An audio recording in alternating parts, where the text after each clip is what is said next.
You know, usually when we talk about diagnosing a problem, whether it's like a broken engine in your car or a medical issue, there's this comforting expectation of precision. Oh, absolutely. Like, you think of engineering.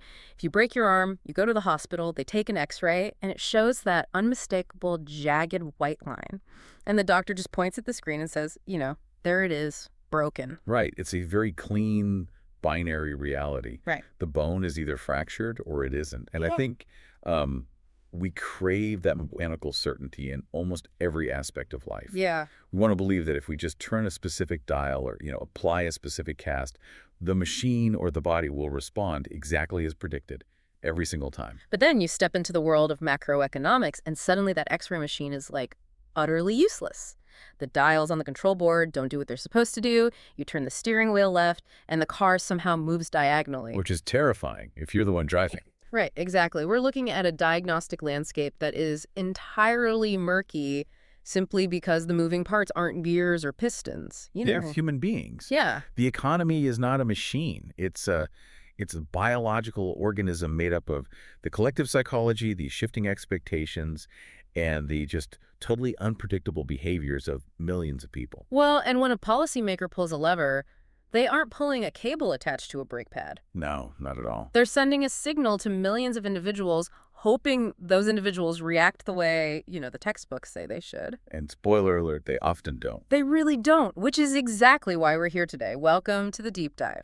Today, we're setting out on a very specific, highly targeted mission. We are conquering the core engines of macroeconomics, so employment, output, inflation, and money. The big ones. The huge ones. If you're listening to this and you're currently surrounded by flashcards, consider this your ultimate custom-tailored revision session for your general economics GE-02 Paper 2 exams. It's specifically pitched for that rigorous DSE or JNU Masters level. We are going to wade into those muddy waters and filter them until they're crystal clear. Exactly. Because the GE-02 paper is, it's notorious for a reason. It tests way beyond mere rote memorization. Examiners don't just want to see if you can regurgitate a formula. Right, they're looking to see if you actually understand the living, breathing economy behind the algebra. If you can't explain the human behavior driving the equation, the math is, well, it's essentially meaningless. So we're going to throw out the typical table of contents approach today. We're going to build an economy from the ground up. We'll start with a massive, intimidating 2025 exam question on the ISLM model. Deriving the math, finding the equilibrium, and watching what happens when the government shocks the system. Which they always do in the exam. Without fail.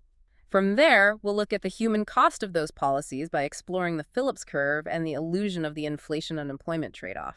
And we'll trace the entire historical war between classical economics and the Keynesian revolution to understand why we even use these models in the first place. And stick around, because we're closing out with the 3 most likely question patterns you need to anticipate for your 2026 exams. For anyone staring down the barrel of that ISLM numerical, I know how intimidating a wall of algebra can look. But we are going to translate every single variable into plain, intuitive English. No jargon left behind. Exactly. We'll walk through the logic of the substitution. You aren't just going to memorize these concepts today. You're going to understand the underlying why so deeply that you could, derive the equations on a napkin at a coffee shop. Love that. Okay, let's start building this economy. The ISLM model is essentially the control room of a closed economy. And we should clarify, closed economy means we are completely ignoring international trade, right? Yes, exactly. No exports, no imports, no exchange rates. We are not touching the Mundell-Fleming model today. That is a completely different beast. Right. This is a sealed ecosystem. It's where the goods market and the money market meet. But before I even read the exam specs for the ISLM question, we really need to talk about the most important letter in all of macroeconomics. Why? The letter Y. National income. Total output. Y is the ultimate scorecard. In national income accounting, we're trying to measure the total heartbeat of this sealed ecosystem. And what trips up a lot of students is understanding why the 3 methods of measuring Y. Ecos. So the output method, the income method, and the expenditure method, why those must theoretically yield the exact same number. Yeah, that always felt like a magic trick to me until I pictured the circular flow of money. Like, okay, if I go to a bakery and spend $4 on a loaf of bread, that's my expenditure, right? Right, your personal expenditure. But the moment I hand that money over the counter, it becomes the baker's income. Exactly. And that $4 represents the market value of the output, the bread itself. So it's one single transaction viewed through three different lenses. That is the perfect way to visualize it. Every dollar spent by a buyer is a dollar earned by a seller. That forms the foundation of gross domestic product, or GDP, the total market value of all final goods and services produced within our borders in a given year. Wait, I want to pause on final goods because the exam loves to trick you on that. Oh yeah, the intermediate goods trap. If the baker buys flour to make the bread, we don't count the flour in the bread, right? No, because then you're double counting. The Yeah. value of the flour is already baked into, pun intended, the $4 price of the bread. Got it. Okay, and then you have all these other acronyms floating around. GNP, NNP, NI, PI, DI. It's like alphabet soup. It really is. But it's just a series of logical adjustments, like GDP is what's produced inside the country, but gross national product, GNP, looks at who owns the production. So you add income earned by your citizens abroad and subtract income earned by foreigners inside your country. Okay, so it shifts from geography to nationality. Exactly. And then to get net national product, NNP, you just subtract depreciation, because machines wear out. Right, factories break down. Right. And then you work your way down to personal income, PI, which is what households actually receive. And finally, you take out personal taxes, and you're left with disposable income, DI, which is the actual cash people have in their pockets to spend or save. Which is going to be super important when we get to the ISLM math in a minute. Very important. But before we get to the math, there's another distinction examiners love: nominal GDP versus real GDP. Ah, yes.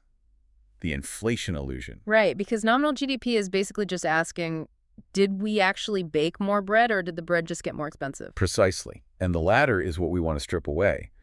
Nominal GDP uses current prices. So if inflation is running at like 10%, nominal GDP might make it look like the economy is booming. Like we're incredibly rich. Right. But the actual physical output hasn't changed. You're still just eating one loaf of bread. Real GDP uses constant base year prices to measure the actual volume of production. And the bridge between the two is the GDP deflator. Okay, but how does the GDP deflator differ from the consumer price index, the CPI?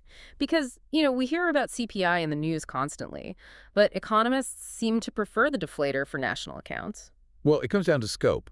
The CPI measures the cost of a fixed basket of goods bought by a typical consumer. Like milk, eggs, rent. Exactly. And it includes imported goods if consumers buy them. But it excludes things like, say, industrial tractors. Because I'm not buying a tractor at the grocery store. Right. But the GDP deflator measures the prices of all goods and services produced domestically. If the price of a commercial concrete mixer skyrockets, the deflator catches it, but the CPI completely ignores it. That makes total sense. But, even if we measure real GDP perfectly, Y is still a pretty flawed metric for human well-being, isn't it? I mean, the exam syllabus specifically brings up the problems of measurement, like the underground economy and green national income. Oh, GDP is a terrible measure of overall well-being. It's entirely blind to anything without a formal price tag. If you pay a plumber in cash, under the table to fix your sink, That economic activity effectively doesn't exist in the official statistics. right, it vanishes into the shadow economy. And furthermore, GDP doesn't account for non-market production. If you hire a private chef, GDP goes up. If you cook the exact same meal at home for your family, GDP stays flat. Which is wild when you think about the actual labor involved. But the green GDP concept that addresses the environmental blindness, right? And this is a very popular essay topic.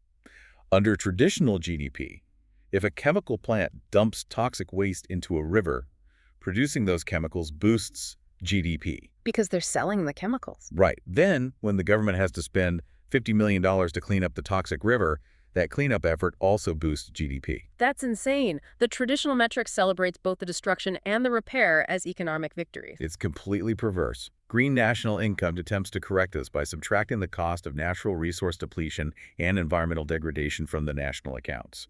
It treats nature as a capital asset that depreciates. That's a much more comprehensive way to view why, but I imagine it's incredibly difficult to actually quantify, like, how do you price a clean river? Exactly, which is why it's a theoretical adjustment more than a rigid accounting standard right now. Well, keep all of that in mind as we return to our control room. When we solve for y in this 2025 exam question, remember that we are solving for that massive, complex, circular flow of income, output, and expenditure. Okay, let's look at the starting conditions for our hypothetical closed economy. I'm going to walk through the goods market first, so grab a pen if you're listening. Here are the equations. Consumption C is 700 plus 0.7 times disposable income. Investment I is 600 minus 20 times the interest rate. Our government spending, G, is fixed at 500, and taxes, T, are fixed at 150. Okay, we need to translate that algebra into a visual model. Imagine the goods market as a massive water tank. Okay, I picture it. The water level in the tank is our total national income. Why? The IS curve, which stands for investment equals 9. Saving represents every possible state where this tank is perfectly balanced, where the water flowing in, which is total spending, exactly equals the water already in the tank, which is total production. Meaning there's no unsold inventory piling up on warehouse shelves. Exactly, the goods market clears. Let's examine the pipes feeding into this tank. First, we have consumption. 700 plus 0.7 times disposable income. Let's break that down. That 700 is autonomous consumption. This is baseline survival spending.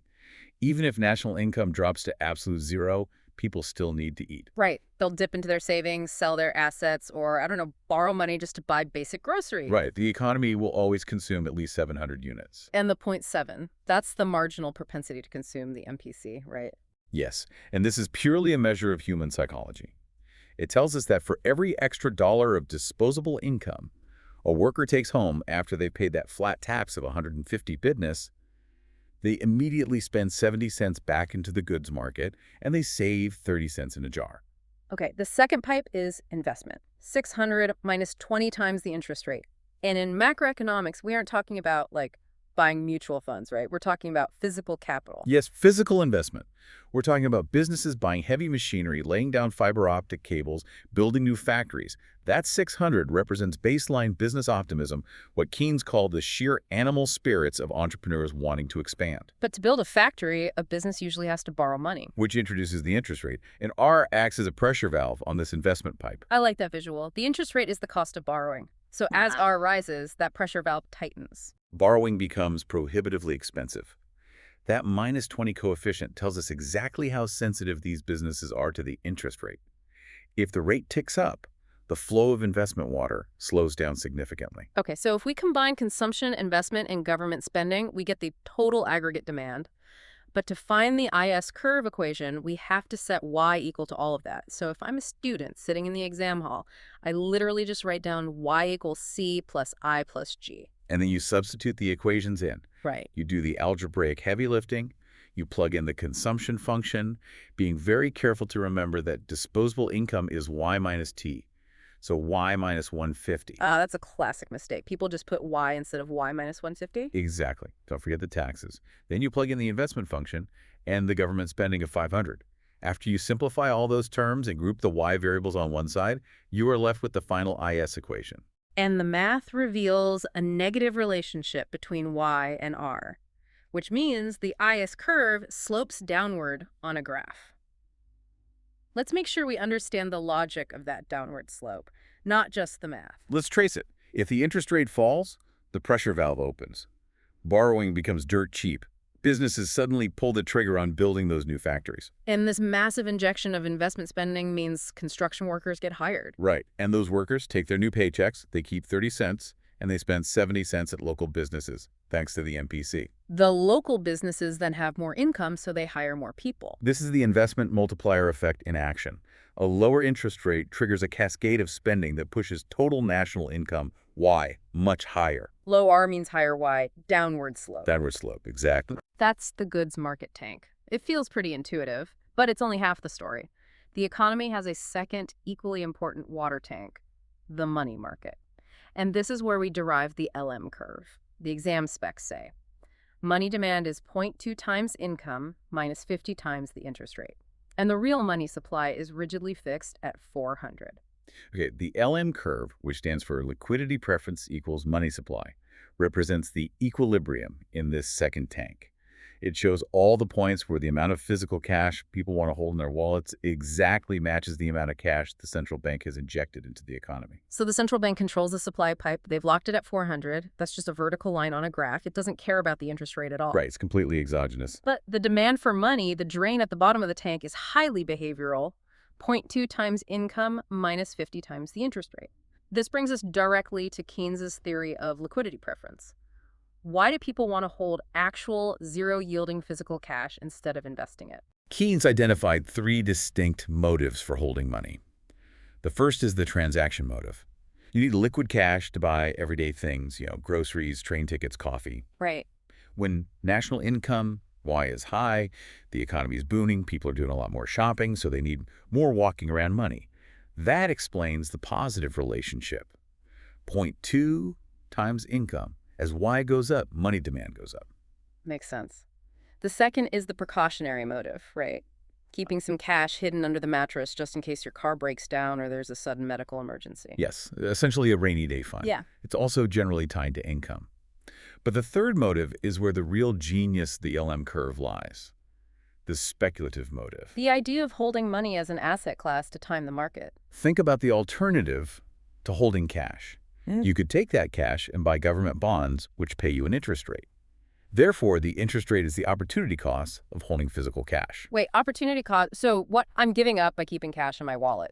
Exactly. If bond yields are sitting at a massive 15%, keeping your money in a zero-interest checking account is actively costing you potential wealth. Oh, wow. Yeah. The higher the interest rate, the more expensive it is to stay liquid. You're losing out on those juicy bond returns. So as the interest rate rises, you drain your checking account and you buy bonds. You demand less money. That is the minus 50 times the interest rate part of the equation. Now let's connect the two tanks. Yeah. Why does the LM curve slope upward? Let me try this. Imagine the economy booms. National income, Y, surges. Everyone rushes to the ATM because they need more cash for transactions. Yep. But the central bank has bolted the money supply at 400. There is literally no new physical cash to go around. The severe liquidity shortage. People want cash, but there isn't any. So how does the system rebalance? Well, financial markets have to coax people into parting with their precious cash. The only way to convince a public that desperately wants liquidity to instead buy bonds is to offer them a massive reward. Oh, the interest rate on those bonds must rise. Yes. When income rises, the interest rate must rise to convince people to hold bonds instead of cash, keeping the fixed money supply balanced. Upward slope. Okay, so we have a downward sloping IS curve and an upward sloping LM curve. The exam asks you to find the equilibrium, the exact point where both water tanks are perfectly balanced simultaneously. The interest rate valve is set at a level where the goods market clears and the money market clears. To find this mathematically, you literally take your derived IS equation and your derived LM equation. Both are expressed in terms of Y and R. You simply set them equal to each other. It's just a system of two linear equations. Right. You isolate R, substitute it back in, and you find the magic numbers. The 2025 math tells us that the initial equilibrium national income, Y, is 48,880, and the equilibrium interest rate, R, is 11.52%. At these exact coordinates, the entire closed economy is humming along in perfect harmony. But economies rarely stay in perfect harmony, and exams never let you stop at the initial equilibrium. No, they don't. This brings us to the policy shock. The government decides to radically intervene. They double government spending, from 500 to 1,000. They're pouring concrete, building high-speed rail lines, hiring thousands of workers. This is a massive fiscal stimulus injected directly into the goods market tank. A massive shock. Now, if I'm just looking at the IS curve, this looks like pure upside. The government is spending 500 new units. With our multiplier effect, where people spend 70 cents of every new dollar, income should absolutely skyrocket. And if we lived in a world where only the IS curve existed, you'd be absolutely right. National income would shoot past 6,500. But we don't live in that world. We have to reckon with the money market. This is the concept of crowding out, and it is perhaps the single most important mechanism you need to master for this exam. Walk me through the chronology of crowding out. The government starts writing checks. Step 1. The government stimulus immediately boosts incomes. Construction firms get massive contracts, workers get overtime pay. The IS curve shifts sharply to the right. Step 2. Those workers go out to spend their new wealth. They need cash. They flood the money market, demanding liquidity for transactions. But remember, the rigid constraint of our LM tank. The central bank has not printed a single new dollar. The money supply is stuck at 400.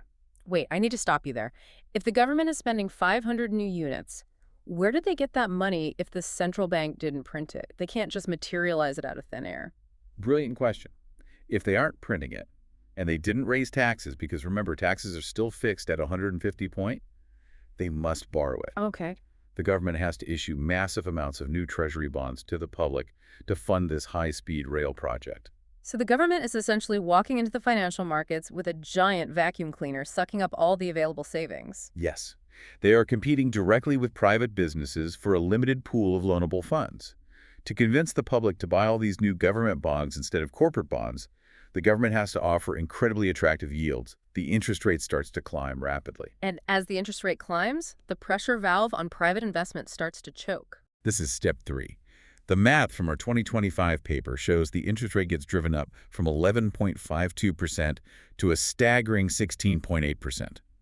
Now look back at our investment pipe. 600 minus 20 times the interest rate. Oh, wow. At 16.8%, borrowing is violently expensive. Exactly. That private tech firm that wanted to build a new server farm looks at a 16.8% loan and says, never mind, we can't afford that. So the government's public investment has displaced or crowded out the private sector's investment. The final math is sobering.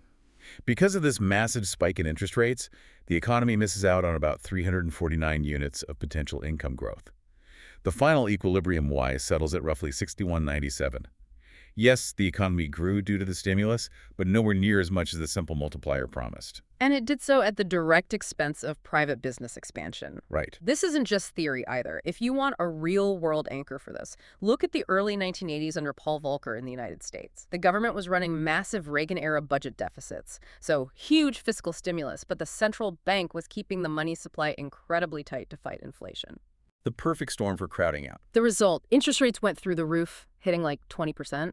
Government spending crowded out private investment so severely that the housing and auto sectors practically ground to a halt. The ISLM math perfectly predicts that environment. It demonstrates the fundamental limit of fiscal policy. You cannot evaluate a government spending program without looking at the monetary environment it operates within. So we see how government spending can inadvertently strangle private investment through the invisible mechanism of interest rates, but that's just looking at the money, the capital. What happens when we look at the human beings doing the actual labor? Right, the real people. That brings us to the human cost of these macroeconomic policies, the push and pull between the cost of living and, having a job at all. We're moving from the sterile control room of the ISLM model to the dashboard of human misery, the Phillips curve.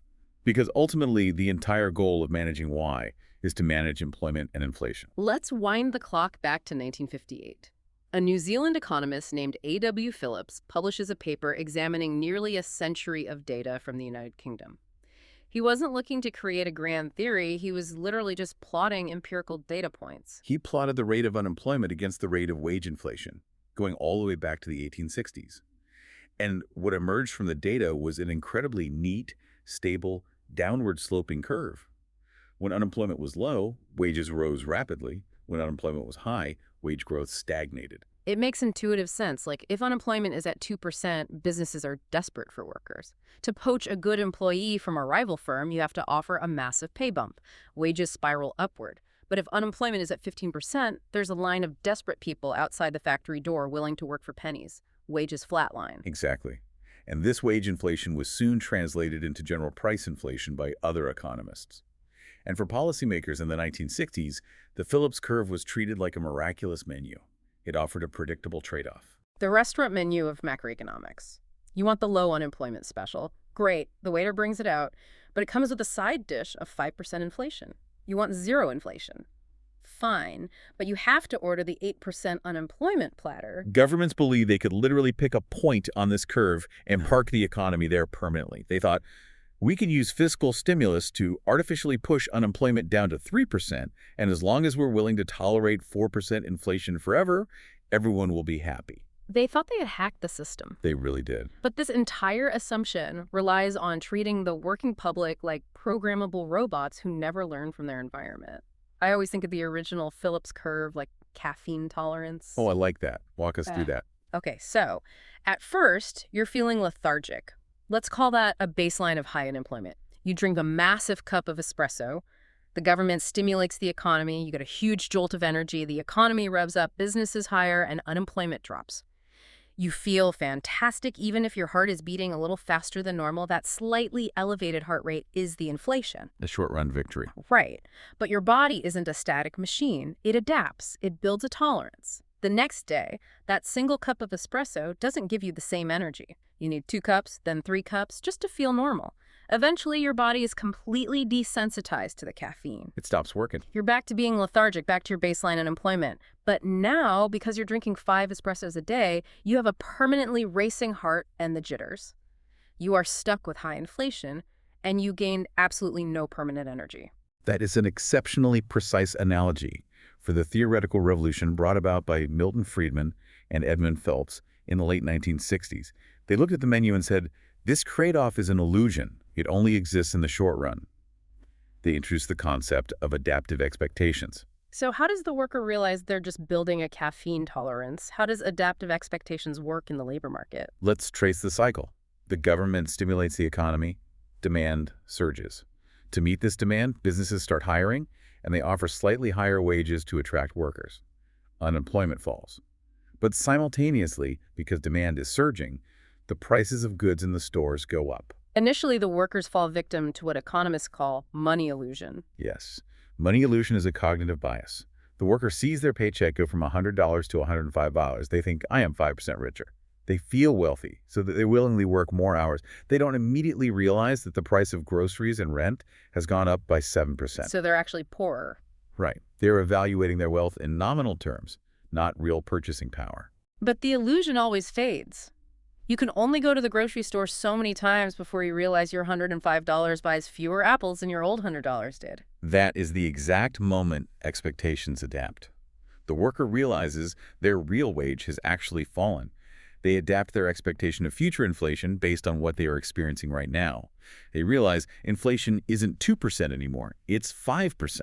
So what's the worker's rational response? They don't just sit there and take the pay cut. No, they march into their manager's office or their union goes on strike and they demand a 5% raise just to restore their original purchasing power.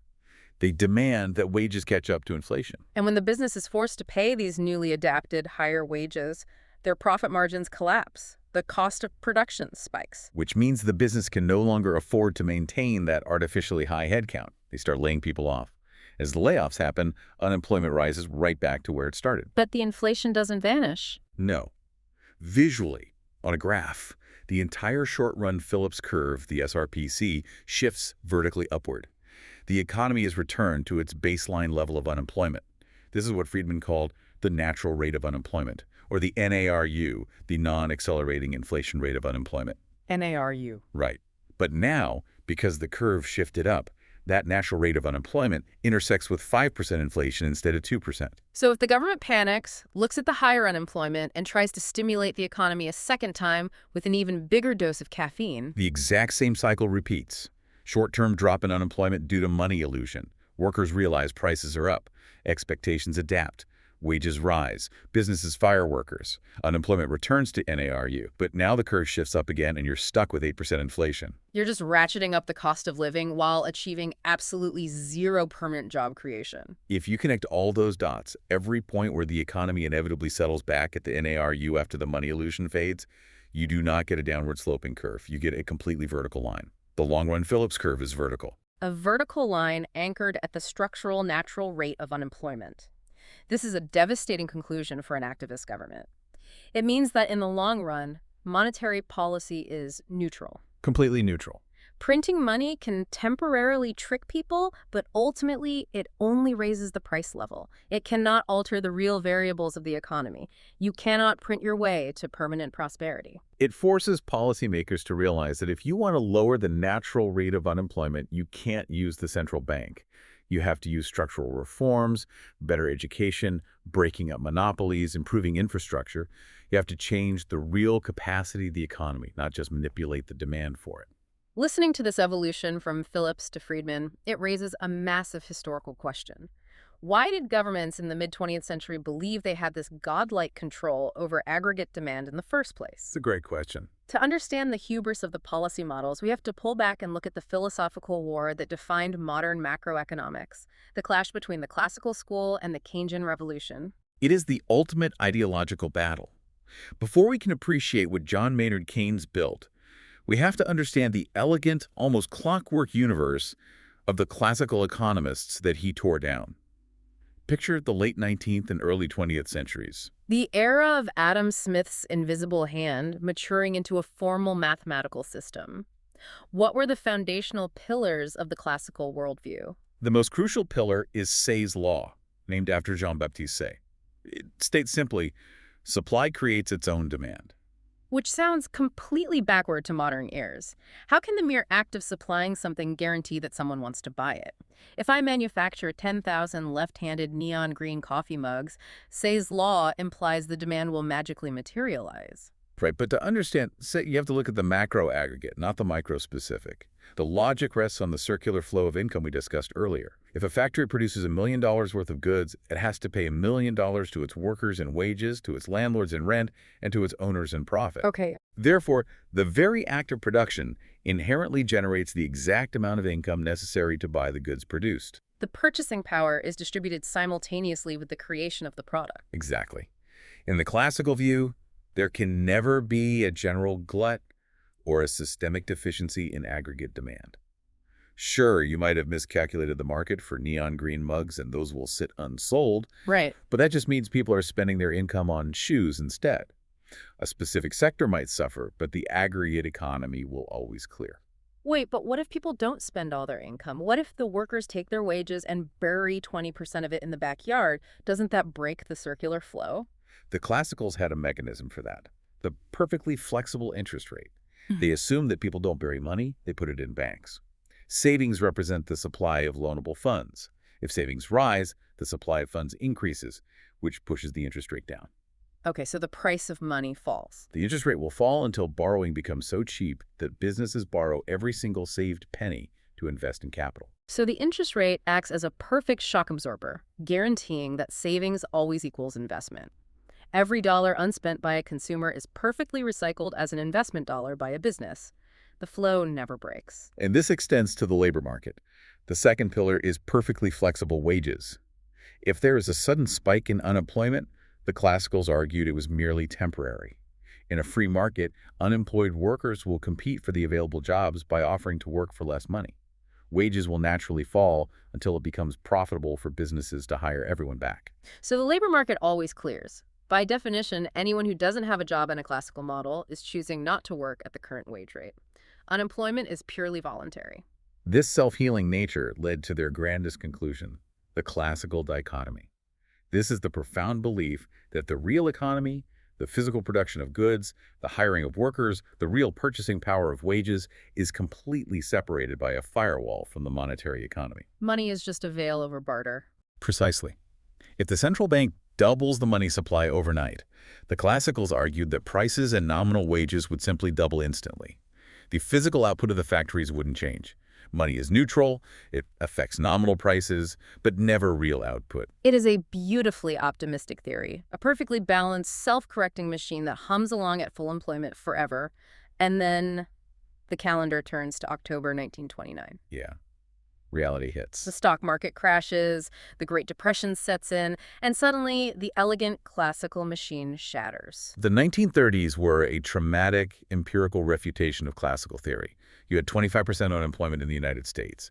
Millions of men were desperate for work, entirely willing to take massive wage cuts, and yet they still couldn't find jobs. Factories sat empty. The self-correcting mechanism had failed catastrophically. The economy was stuck in a deep, dark equilibrium, and the interest rate wasn't fixing it. Enter John Maynard Keynes. He writes The General Theory of Employment, Interest, and Money in 1936, and he effectively looks at the classicals and says, your model is brilliant for a frictionless vacuum, but we live in a world with gravity and friction. Let's dismantle the classical pillars through Keynes's eyes, starting with flexible wages. Keynes argued that in the real world, wages are sticky, particularly downward. Workers have deep psychological resistance to pay cuts. They have mortgages to pay. Furthermore, labor unions negotiate multi-year contracts and minimum wage laws establish price floors. Wages do not smoothly plummet to clear the market. So when a recession hits and demand drops, businesses can't just lower wages across the board. Right. Instead of lowering wages, they lay people off. You get genuine involuntary unemployment. People who desperately want to work at the current wage but simply cannot find a buyer for their labor. What about Say's law? Supply creating demand. Keynes violently reversed the causality. In a modern, complex monetary economy, he argued that demand creates its own supply. If businesses don't see eager customers walking through the door, they will not produce goods no matter how much capacity they have.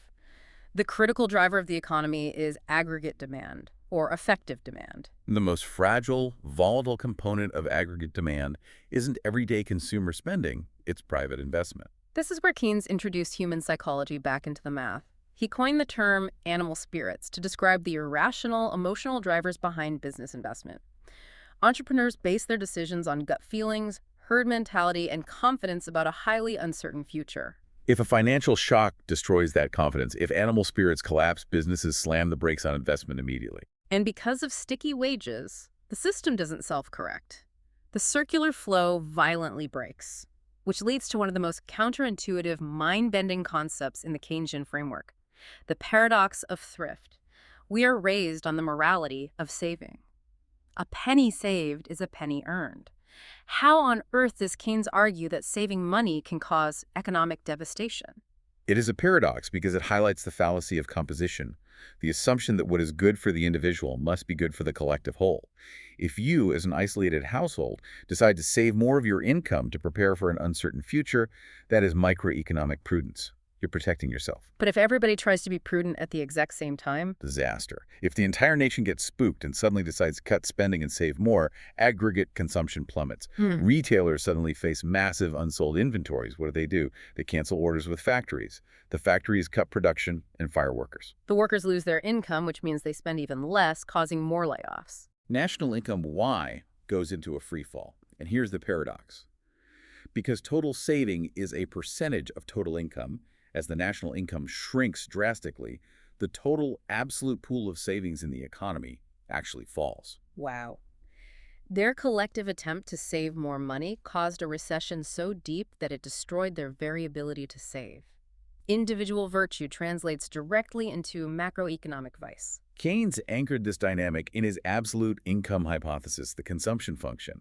He observed that while the marginal propensity to consume is relatively stable, the average propensity to consume declines as a society gets richer. Meaning wealthy societies inherently try to hoard a larger percentage of their national income. Yes. And if those vast pools of savings aren't perfectly matched by booming business investment, perhaps because animal spirits are low, the economy suffers from a chronic deflationary gap, a persistent shortfall of aggregate demand that keeps the economy permanently trapped below full employment. The classicals thought the economy was a pendulum that always returns to the center. Keynes proved it was an elevator that could get stuck on the ground floor indefinitely. That's exactly it. And his solution was radical. If the private sector refuses to spend, the government must step in and become the spender of last resort. Fiscal stimulus, deficit spending, build roads, build dams, inject demand directly into the veins of the economy to break the paradox of thrift. This was the birth of macroeconomic policy activism. It gave governments the theoretical permission and the mathematical models to actively manage their economies. But to manage the economy, you have to understand exactly how the money flows from the savers to the spenders. This transitions us to the plumbing hidden beneath these grand theories. Let's talk about the loanable funds theory and how it maps to inflation. The loanable funds market is the actual financial bazaar where the classical interest rate mechanism was supposed to work. It's where the supply of funds, domestic savings, meets the demand for funds, business investment, and government borrowing. The price of renting those funds is the real interest rate. And as we saw in our ISLM numerical, when the government enters this bazaar and demands massive amounts of loanable funds to finance a deficit, they bid up the price. The interest rate spikes, causing crowding out. The theoretical beauty here is that the loanable funds market is not separate from the goods market. It is the exact same mechanism viewed from a different angle. Every single point on the downward-sloping IS curve represents a specific moment where the loanable funds market is perfectly cleared at a given income and interest rate. So when the government intervenes to boost demand, they are manipulating both the goods market and the loanable funds market simultaneously. And this manipulation is exactly what carries the risk of inflation. The exam requires you to distinguish between the two distinct flavors of inflation using the aggregate demand aggregate supply, or ADAS model. Let's start with the inflation that Keynesian models understand well, demand pull inflation. This is the classic too much money chasing too few goods. Exactly. Imagine the government injects massive stimulus. Aggregate demand shifts aggressively to the right. If the economy is operating near its full capacity, meaning the aggregate supply curve is getting steep because factories are already running 2047 and labor is fully employed, the fiscal output cannot increase fast enough to absorb the new spending. So the excess demand just pulls prices upward. The economy overheats. That's demand pull. But the second flavor is a policymaker's absolute worst nightmare: cost push inflation. Cost push inflation is not caused by an overheating demand engine. It is caused by a sudden, violent shock to the supply side. The textbook historical example is the 1973 OPEC oil embargo. The price of crude oil, the fundamental energy input for almost every industry, quadrupled almost overnight. So the cost of manufacturing plastic, running transportation fleets, powering factories, it all spikes simultaneously. In the ADAS model, this translates to the short-run aggregate supply curve shifting violently to the left. At any given price level, businesses are forced to produce less. And look at the terrible geometry of a leftward supply shift. Prices shoot up because goods are scarce and costly to produce. But at the same time, because production is falling, businesses lay off workers. Unemployment spikes simultaneously with inflation. Welcome to stagflation. Stagnation plus inflation. And this completely shattered the Keynesian consensus of the 1970s, didn't it? Because according to the original Phillips curve, inflation and unemployment were supposed to be on a seesaw. One goes up, the other goes down. Stagflation meant both sides of the seesaw were flying into the air at the same time. It paralyzed policymakers. If they used traditional Keynesian tools and increased government spending to fight the high unemployment, they just shifted aggregate demand right, which pushed inflation even higher into the stratosphere. They couldn't win. But if the central bank raised interest rates to fight the inflation, they crushed investment, deepened the recession, and caused even more unemployment. The Keynesian playbook had no answer for a supply shock. Which perfectly set the stage for Milton Friedman's monetarist counter-revolution. Friedman looked at the stagflation of the 70s and declared that Keynesian demand management was fundamentally flawed because it ignored the supreme importance of the money supply.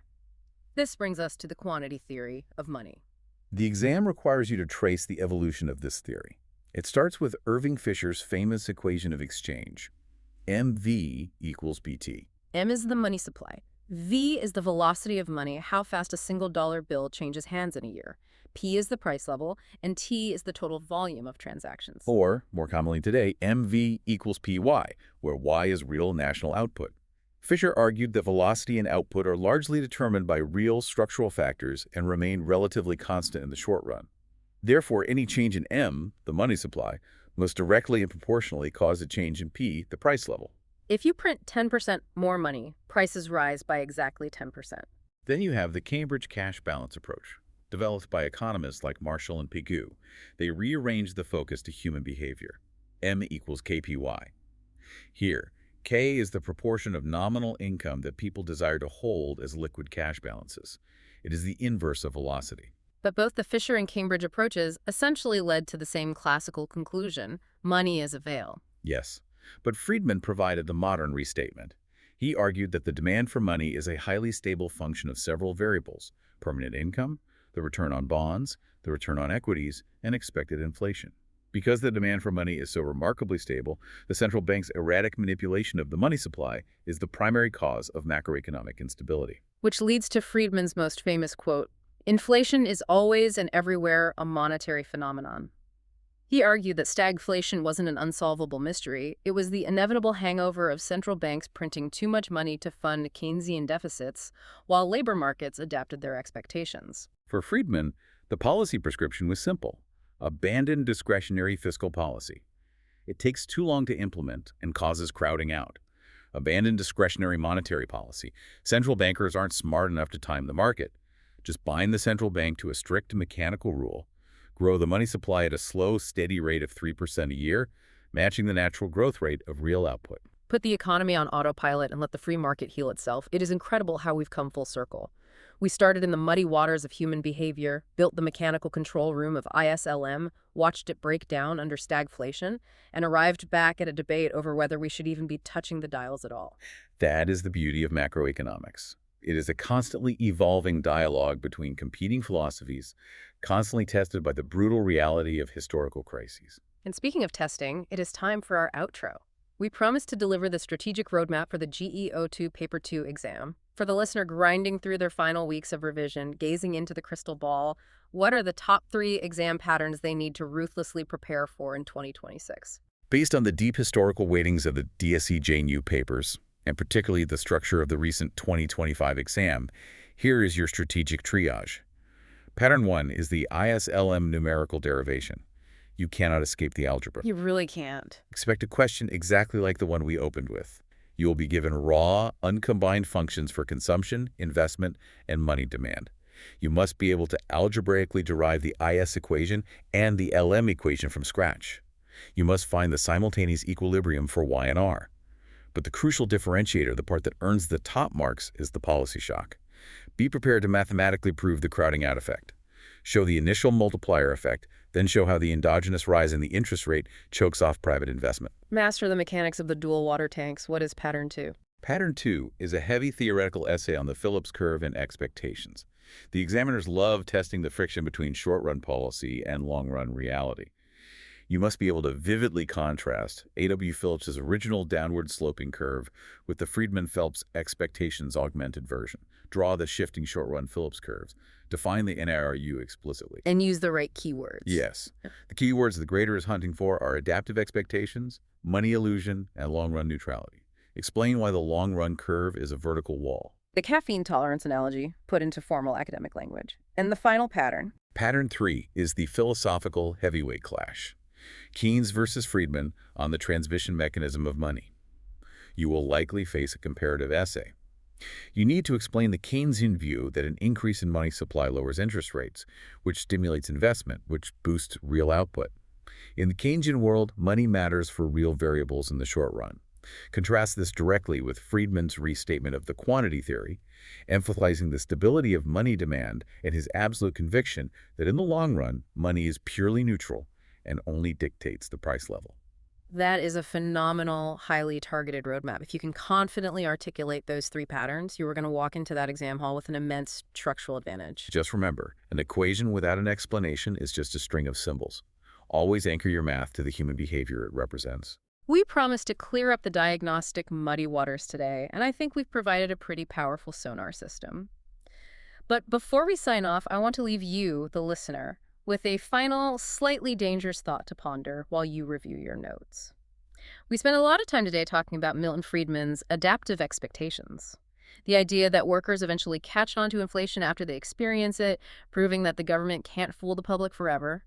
But economic theory didn't stop evolving in the 1970s. Far from it. So here is the rabbit hole for you to explore on your own. What happens when we take human intelligence a step further? What happens when we introduce a concept called rational expectations, pioneered by Robert Lucas? In a world of rational expectations, the public doesn't just sluggishly adapt to the past. They understand the economic models just as well as the central bankers do. They anticipate the government's moves before the policy even takes effect. They look into the future. Right. If the central bank announces a massive stimulus package on a Tuesday, labor unions don't wait to feel the inflation. They instantly demand higher wages on Wednesday before a single new dollar has even entered the physical economy. If the public is always one step ahead, perfectly anticipating the math, does government policy become instantly, entirely powerless from day one? Does the X-ray machine become useless simply because the patient is already predicting the diagnosis? That is the policy ineffectiveness proposition. It suggests a world where only random, unpredictable policy shocks have any real effect. It is a brilliant, terrifying concept to grapple with. Something to mull over as you hit the textbooks. Thank you for taking this deep dive with us today. Good luck with your revision, master the mechanics beneath the models, and we will see you next time.